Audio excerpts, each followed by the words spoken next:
नमस्कार प्रिय विद्यार्थियों। आज का हमारा टॉपिक है वृत्त और वृत्त से जुड़े क्षेत्रफल। तो हम जानते हैं कि एक वृत्त है।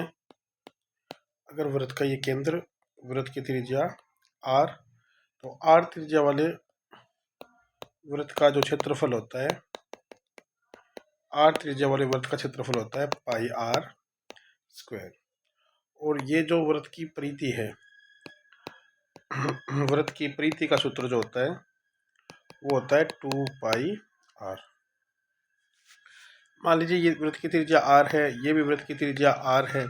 तो दो त्रिज्याओं के बीच का जो वृत्त का भाग होता है, दो त्रिज्याओं के बीच का वृत्त का जो भाग होता है वो कहलाता है त्रिज्याखंड।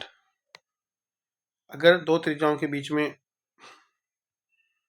कोण थीटा बना है तो जो त्रिज्याखंड का क्षेत्रफल होगा उसका फॉर्मूला रहेगा पाई r स्क्वायर थीटा बट्टा 360, जहाँ r वृत्त की त्रिज्या और इसके संगत जो चाप की लंबाई होगी, वो उसी अनुपात में 2 पाई r थीटा बट्टा 360। तो चार फॉर्मूला, वृत्त का क्षेत्रफल पाई r स्क्वायर, वृत्त की परिधि 2 पाई r, त्रिज्याखंड का क्षेत्रफल पाई r स्क्वायर थीटा बटा 360, उसके संगत चाप की लंबाई 2 पाई थीटा बटा 60। जब अगर ये कोण जो वृत्त का छोटा भाग होते हैं उसे हम बोलते हैं लघु त्रिज्याखंड, और बड़े वाले भाग को बोलते हैं हम दीर्घ त्रिज्याखंड। दो वृत्त के केंद्र पर बनने वाले सभी कोणों का योग 360 डिग्री होता है। तो अगर मान लीजिए दो त्रिज्याओं के बीच का ये कोण 60 डिग्री है, तो बाहर वाला जो कोण है वो 360 में से 60 घटाएंगे 300 डिग्री का होगा। और वृत्त के जो जीवा होती है वो वृत्त को दो भागों में बांटती है, जिन्हें हम वृत्तखंड कहते हैं। तो चलिए सवालों की ओर चलते हैं।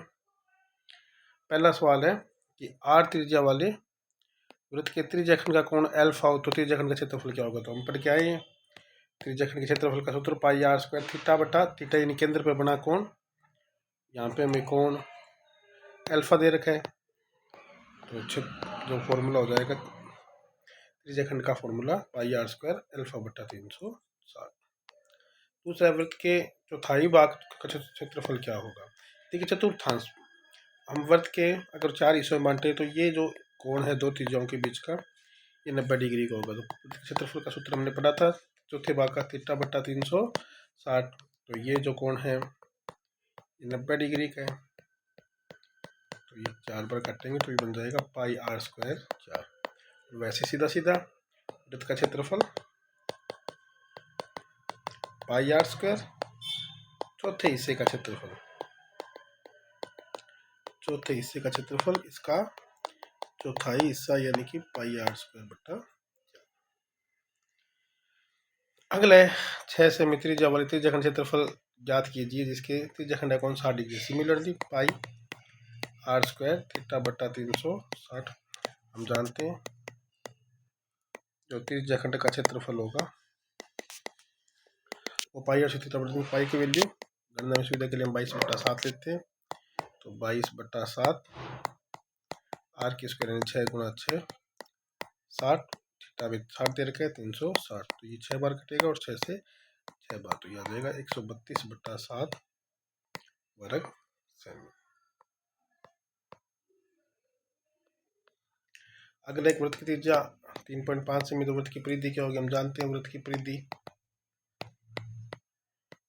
की परिधि होती है वो 2 पाई r के बराबर होती है। तो 2 गुणा 22/7, ये 3.5 पॉइंट हटाएंगे बट्टा में 10, 7 पंजे 35,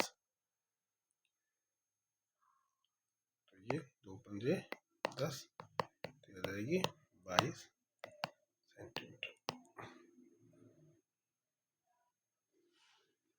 अगला इंपॉर्टेंट सवाल देखिए, एक घड़ी की मिनट की सुई की लंबाई 14 सेमी है। ये मान लीजिए घड़ी है, ये इसकी सुई की लंबाई 14 सेंटीमीटर है, ये भी 14 सेंटीमीटर। ये अपने को कोण ज्ञात करना है त्रिज्याखंड का क्षेत्रफल ज्ञात करने से पहले। तो हम जानते हैं कि घड़ी की जो मिनट की सुई है वो 60 मिनट में यानी कि 1 घंटे में 1 चक्कर लगाती है, इसलिए 1 घंटे में 360 डिग्री का कोण अंकित करती है।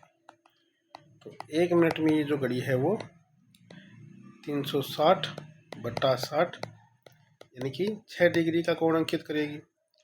और 5 मिनट में जो ये जो घड़ी है ये 6 गुणा 5 यानी कि 30 डिग्री का कोण अंकित करेगी। दोबारा समझिए, एक चक्कर लगाने में 360 डिग्री यानी कि 60 मिनट में 360 डिग्री, 1 मिनट में 360/60 यानी कि 6 डिग्री, और 5 मिनट में 6 पंजे 30 यानी कि 30 डिग्री कोण इस घड़ी की मिनट की सुई द्वारा अंकित किया जाएगा।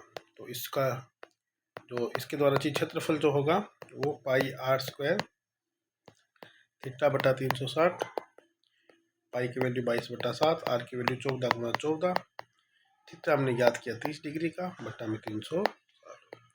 तो ये 7 दूनी 14 और ये 30 से कटेगा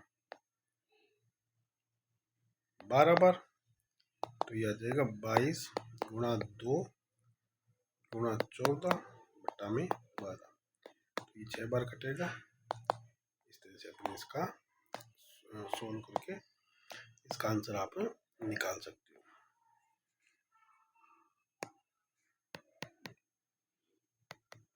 थैंक यू।